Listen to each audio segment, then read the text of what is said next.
नमस्कार, मैं हूं प्रभु चावला। ये क्या हुआ? गुजरात में सत्ता परिवर्तन इतनी जल्दी होगा, ये किसी को आशा नहीं थी। परंतु जो लोग प्रधानमंत्री नरेंद्र भाई मोदी को जानते हैं या देश के गृह मंत्री अमित शाह को जानते हैं, उनके काम करने की शैली को जानते हैं, तो उनको ज़रूर पता होगा कि ये दोनों एकदम सरप्राइज देने में एक्सपर्ट हैं। जब लोग सोचते हैं किसी और विषय के बारे में, तो वो एक ऐसा विषय लेकर के खड़ा कर देंगे जिसके बारे में कभी कोई सोच नहीं सकता। गुजरात के अंदर कोई चुनाव नहीं, असेंबली का चुनाव 2 साल बाद होने वाला है।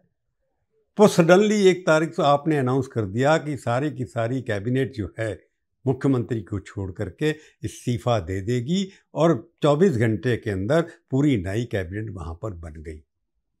क्यों बनी, इसके कारण क्या है, इसी के ऊपर हम करेंगे प्रभुवाणी। गुजरात, जहाँ से नरेंद्र भाई आते हैं और अमित शाह भी वहीं से आते हैं, उन दोनों के लिए गुजरात तो जन्मभूमि कर्मभूमि दोनों हैं। उनकी नज़रें दो जो हैं सारे देश के ऊपर हैं, पैनी नज़रें उनकी सारी देश के ऊपर हैं। हर जगह पर गुजरात की जो नज़रें, जो अमित शाह जी हमारे होम मिनिस्टर हैं, अपने मंत्रालय के द्वारा law and order, politics, national interest, integration, सबकी नज़रें नॉर्थ ब्लॉक में जो दफ्तर था उसके अंदर बैठ करके देखते थे। अब वो अपने नई बिल्डिंग में चले गए हैं, वहाँ से देखते हैं। और हमारे प्रधानमंत्री अपने घर से, अपने सिपा सलार से, अपने जितने भी लोग हैं उनके द्वारा भी सारे देश पर नजर रखते हैं, विदेशों पर भी नजर रखते हैं। परंतु उन दोनों की तीसरी आंख भी है। वो तीसरी आंख रिजर्व है सिर्फ गुजरात के ऊपर। कि गुजरात में क्या हो रहा है, वो कैमरा जैसे कहीं हम शूट करते हैं, 3 कैम शूट करते हैं, 2 कैमरे होते हैं कि जो गेस्ट बैठा होता है, एंकर होता है, तीसरा कैमरा होता है जब कभी आपको घुमाना है। उनका तीसरी आंख जो है केवल गुजरात के ऊपर टिकी हुई है कि गुजरात में बीजेपी पिछले 30 सालों से राज्य कर रही है। कांग्रेस पार्टी खड़ी होनी पा रही, लगभग 0 पर आ गई है। आप वहाँ पर अपना सिर खड़ा करने की कोशिश कर रही है, परंतु कोई चैलेंज राजनीतिक बड़ा दिखाई नहीं देता। परंतु वहाँ पर चुनाव से 2027 के अंदर चुनाव हैं और 2 साल पहले आपने वहाँ पर भूपेंद्र भाई को कहकर, भूपेंद्र पटेल जी को कहकर कहा कि आपने मंत्रिमंडल का बदलाव करिए। भूपेंद्र भाई भी ऐसे ही बने थे कि रूपानी जी जब तक विजय रूपानी वहाँ पे मुख्यमंत्री थे, उनको बुला के कहा गया कि आप सारी की सारी कैबिनेट को इस्तीफा दिलवा दिए 2021 के अंदर। तो जब रीशफल हुआ तो कैबिनेट मंत्री भी गायब, मुख्यमंत्री भी गायब, उप मुख्यमंत्री नितिन पटेल थे वो भी गायब हो गए सारे के सारे। पर इस बार कुछ नई चीज हुई है। 16 मंत्री थे, उन 16 में से 15 का इस्तीफा लिया, चीफ मिनिस्टर का इस्तीफा नहीं लिया। वीरेंद्र भाई अभी भी चीफ मिनिस्टर में हैं वहाँ पर, परंतु 16 में से 10 को ड्रॉप कर दिया गया। पिछली बार सबको किया गया था, इस बार 6 को इंडक्ट किया गया है। और मज़े की बात यह है कि काफ़ी सालों के बाद, दशकों के बाद, गुजरात मंडल जितना कानून के हिसाब से अलाउड है, यानी कि 26 से 27 मिनिस्टर हो सकते हैं, 15% का कोटा होता है कि एमएलए कितने हैं, उसके 15% लोग ही मंत्री बन सकते हैं। तो फुल कैबिनेट बनी हैं, जबकि प्रधानमंत्री वहाँ से है, होम मिनिस्टर वहाँ से है, सबसे ज़्यादा सदस्य लोकसभा के 100% लगभग वहाँ से हैं। तो ऐसी क्या मजबूरी थी जिसके अनुसार आपको सबको प्रतिनिधित्व देना पड़ा? सरकार आपकी अच्छी चल रही थी, भूपेंद्र भाई के खिलाफ कोई भी किसी किस्म का आरोप भी नहीं था, शरीफ आदमी है, बड़े टोन से बोलते हैं। तो 26 सीटें भर दी गई उसके अंदर और उसमें 10 आपने ड्रॉप कर दिए। क्यों ड्रॉप किए, इसका कोई कारण नहीं है। और सबसे बड़ी कैबिनेट क्यों बनी, इसका कोई जवाब दिखाई नहीं देता। और ये कि क्यों बदली, क्या ज़रूरत है इतनी बड़ी कैबिनेट को बदल करके 2 साल पहले आपने रीशफल किया और उसके अंदर डिप्टी चीफ मिनिस्टर भी आपने बना दिया कि गुजरात में डिप्टी चीफ मिनिस्टर होती नहीं थे। सबसे पहले रहे थे 94-95 के अंदर, जब अमीन साहब वहाँ पर डिप्टी चीफ मिनिस्टर बने थे, उसके बाद नितिन भाई बने थे, और नितिन भाई जब रीशफल हुआ तो वो चीफ मिनिस्टर के साथ डिप्टी चीफ मिनिस्टर भी गायब हो गए। पर इस बार हर्ष संघवी जो 40 साल की उम्र के हैं और जैन कम्युनिटी से आते हैं, कि रूपानी जी, विजय रूपानी भी जैन कम्युनिटी से, वो सारे चले नहीं, तो हर्ष संघवी यंग हैं, बड़े एक्टिव हैं, बड़े पब्लिक में दिखाई देते हैं, वहाँ का चेहरा वही हैं, भूपेंद्र पटेल नहीं हैं। उनको डिप्टी चीफ मिनिस्टर प्रमोट किया गया, जिसकी अटकल ये लग सकती है कि क्या हर्ष संघवी अगले मुख्यमंत्री चुनाव से पहले बनेंगे कि नहीं बनेंगे। कि सुनने में जो लोकल आता है कि भूपेंद्र पटेल अपने व्यक्तिगत कारणों से इस्तीफा देना चाहते थे, कई सालों से कोशिश कर रहे हैं कि मेरे को इस्तीफा, व्यक्तिगत कारण है, मैं काम नहीं कर सकता, मेरे को जाके अपने बेटे के साथ रहना है, उनका देखना है, सब कुछ करना है, परंतु उनको अभी तक कोई भी इस तरह का नहीं है। परंतु रीशफल हुआ क्यों, इसके ऊपर अटकलें लगाई जा रही है। ये तो तय है कि रीशफल का फैसला गुजरात के संगठन ने नहीं किया। वहाँ से कोई भी खुसफुसाहट नहीं थी, वहाँ से किसी ने शोर नहीं मचाया कि वहाँ पर चीफ मिनिस्टर अच्छा काम नहीं कर रहे। चीफ मिनिस्टर के खिलाफ कोई भी आवाज़ नहीं उठी, यही कि वो कमज़ोर, उतने स्ट्रांग नहीं है, इतने मोदी जी थे, मोदी जी के सामने कोई खड़ा नहीं हो सकता था। भूपेंद्र भाई सॉफ्ट हैं, अपने हिसाब से काम करते हैं, इंजीनियर हैं, अच्छा काम प्रोफेशनल करते हैं, परंतु उनके खिलाफ कोई व्यक्तिगत आरोप नहीं लगा कि वो इनएफिशिएंट चीफ मिनिस्टर हैं या वो टीम को लेकर साथ नहीं चल सकते। तो इसलिए चीफ मिनिस्टर के खिलाफ जब कोई भी डिसअपॉइंटमेंट या विरोध नहीं था, तो रीशफल करने के पीछे क्या कारण था? कास्ट का कारण था, क्षेत्रीय कारण था, या कुछ और कारण था? दिल्ली में बैठ करके जो मेरे को सूचना आई है, जो मेरे दोस्त पुराने, आजकल सरकार से खबरें निकालना बहुत मुश्किल है, कोई बाबू बोलता नहीं है, और पॉलिटिकल लीडर्स किसी भी जो भी हैं उनके पास कोई खबर होती नहीं है, तो इसलिए खबरें फिर भी चुन चुन के आ जाती हैं कि पिछले 1.5-2 महीने से काफ़ी मीटें यहाँ पर दिल्ली में हो रही थी। नड्डा साहब को बाद में बुलाया जाता था, पर अमित शाह और प्रधानमंत्री के बीच में काफ़ी चर्चा हुई। 2029 में चुनाव होंगे, हालांकि 28 में 28 सीटें जीते, 28 में 27 जीते, रिकॉर्ड तोड़ा। जब आपका 2024 का असेंबली, 2022 का इलेक्शन हुआ, 156 सीटें जीत करके आप आए, वो भी भूपेंद्र पटेल के नेतृत्व में जीते, रिकॉर्ड विक्ट्री हुई। तो उसके बावजूद भी आपने उसके अंदर रीशफल किया। जो कैबिनेट आपने बनाई थी 2022 के अंदर, उसको 2 साल पहले उसकी आधी कैबिनेट से ज़्यादा आपने निकाल दी। यानी कि जो निकाले गए उनके ऊपर ये लग गया कि ये इनएफिशिएंट लोग थे, इनको निकाला इसलिए जा रहा है, ये काम नहीं कर सकते। परंतु बैठकें जो दिल्ली में हो रही थी, वहाँ से इनपुट आ रहे थे कि मोदी और शाह का इनपुट जो है सरकारी तो होता है, उनके अपने अपने लोग हैं, ब्यूरोक्रेसी पे पूरा कंट्रोल है, और वहाँ के वर्कर के साथ उनका मेलजोल डायरेक्ट है। मोदी जी की बातचीत वहाँ के लोगों के साथ, इंडस्ट्रियलिस्ट हो या दूसरे ग्रुप हों, उनसे लगातार भेंट होती रहती है। उनको लगता था कि प्रशासन वहाँ का ढीला होता जा रहा है, क्योंकि मुख्यमंत्री अपना दबाव नहीं डाल पा रहे हैं, कुछ मंत्री अपने काम नहीं कर पा रहे हैं, कई जगह लोकल एडमिनिस्ट्रेशन फेल हो गया।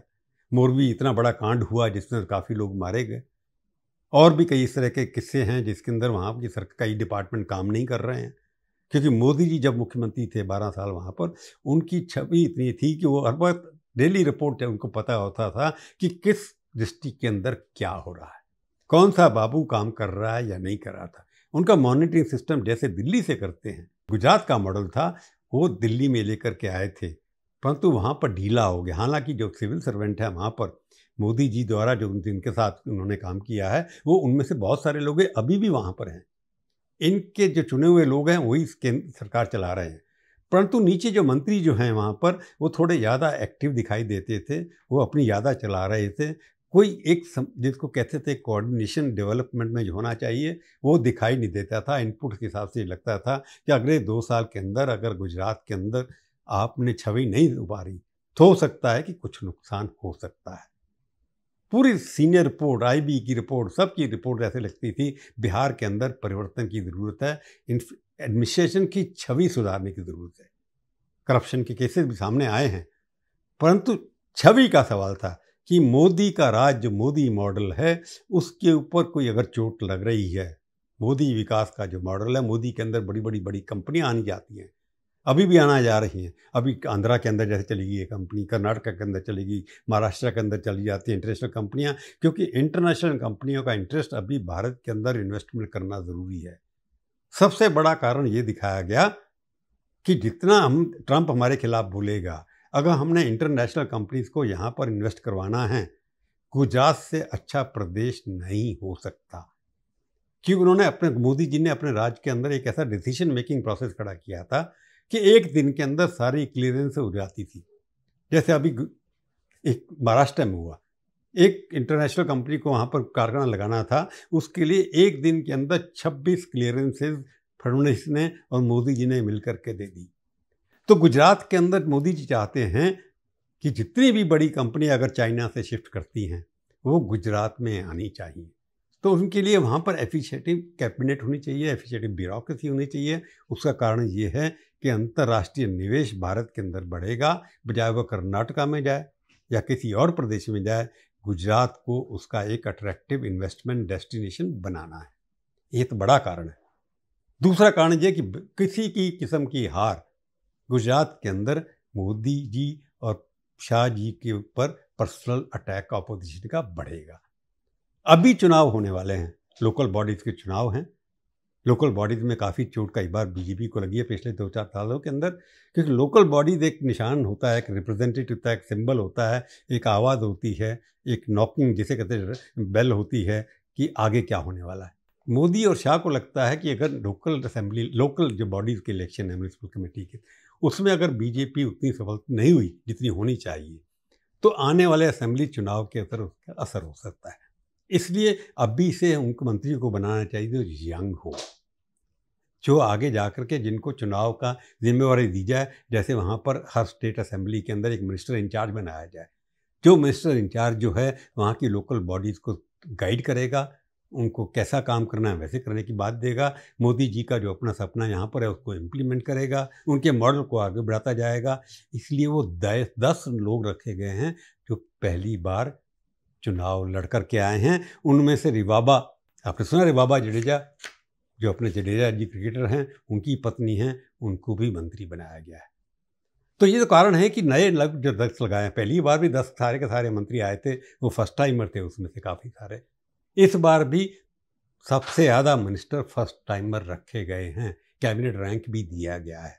उनका उद्देश्य ये है कि नई छवि आएगी, उनको काम करने का दिल करेगा और अगले इलेक्शन की टिकट भी इन्हीं मंत्रिमंडल में से जो अच्छा काम करेंगे उनको भी दी जाएगी।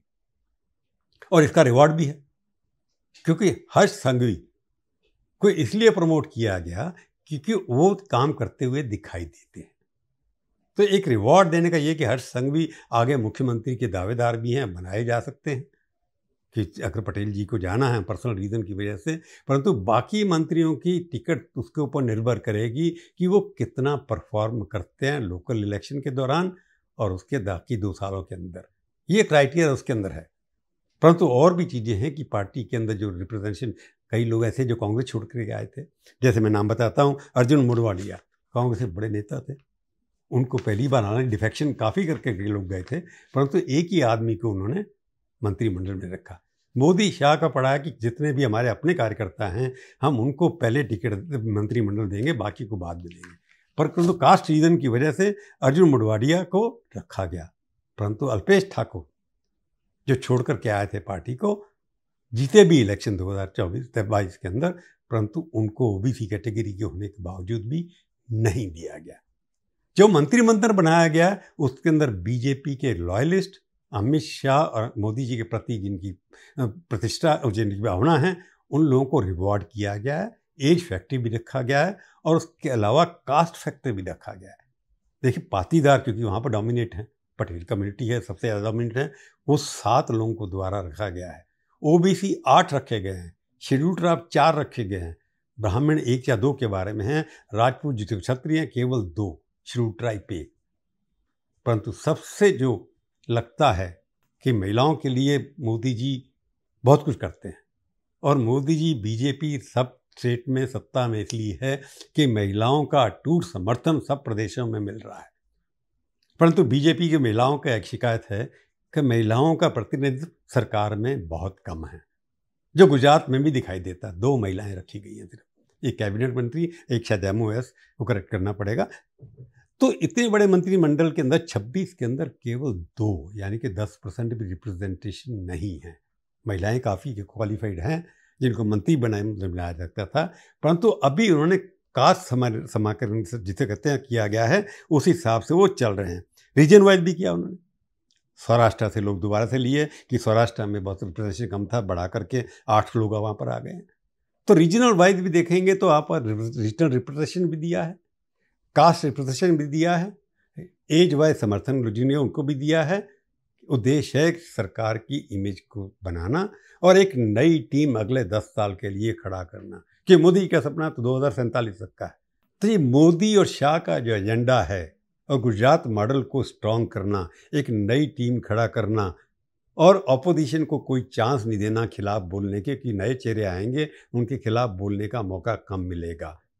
तो गुजरात लेकर के टोटल यही है कि गुजरात को बदलने के पीछे कारण ये लगता है कि एक तो अंतर्राष्ट्रीय इन्वेस्टमेंट को गुजरात में लाने के लिए एक अच्छी टीम को खड़ा करना, उसके अलावा सब कास्ट को साथ में मिला करके चलना, और आगे वाले दिनों के अंदर मोदी शाह की तीसरी आंख उनके ऊपर टिकी रहेगी। गुजरात मॉडल अगर सक्सेसफुल होता है, पॉलिटिकल मॉडल सक्सेसफुल नहीं होगा तो सारे देश में सक्सेसफुल नहीं हो सकता। तो इसलिए आज की प्रभुवाणी में केवल गुजरात के ऊपर इतना ही। फिर मिलेंगे, किसी और इश्यू पर बात करेंगे। तब तक के लिए नमस्कार। जाने से पहले फिर वही कहूँगा, मेरे चैनल को देखिए, सब्सक्राइब करिए, उसके ऊपर टिप्पणी लिखिए, अच्छी बुरी खट्टी मीठी जैसी भी आपको पसंद हो। मैं बुरा नहीं मानूंगा। नमस्कार, जय हिंद।